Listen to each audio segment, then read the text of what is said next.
مولانا فضل الرحمان نے کہا ہے کہ ملک میں انتخابات کے نتائج ٹھیک نہیں، انتخابات دوبارہ ہونے چاہیے۔ چنیوٹ میں میڈیا سے بات کرتے ہوئے خیبر پختونخوا کو حکومت پر تنقید بھی کی، کہا کہ ایک صوبے کی دوسرے صوبے پر چڑھائی کرنے کی سوچ غیر سیاسی ہے۔ میں تو سوچتا ہوں کہ الیکشن غلط ہوئے، دوبارہ الیکشن فوراً ہونے چاہیے اور اب دیکھیں کب تک چلتی ہے بات، ہم تو اپنے نظریے میں قائم۔ میں ایک بار واضح کر دینا چاہتا ہوں کہ ایک تو حکومتیں جو ہیں وہ احتجاج اور مظاہرے نہیں کیا کرتی اور نہ ہی اس میں مداخلت کرتی ہیں۔ پھر میں پنجاب پہ چڑھائی کروں گا، میں وفاق پہ چڑھائی کروں گا، یہ جو تصور ہے یہ خود ملک کو تقسیم کرنے کے درپے ہے، اور ایک صوبے کو وفاق کے مقابلے میں لانا یا ایک صوبے کو دوسرے صوبے کے مقابلے میں لانا، یہ غیر سیاسی سوچ کا مظہر ہے۔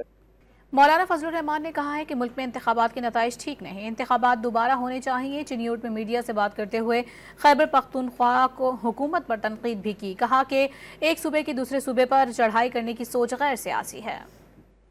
میں تو سوچتا ہوں کہ الیکشن غلط ہوئے، دوبارہ الیکشن فوراً ہونے چاہیے اور اب دیکھیں کب تک چلتی ہے بات، ہم تو اپنے نظریے میں قائم۔ میں ایک بار واضح کر دینا چاہتا ہوں کہ ایک تو حکومتیں جو ہیں وہ احتجاج اور مظاہرے نہیں کیا کرتی اور نہ ہی اس میں مداخلت کرتی ہیں۔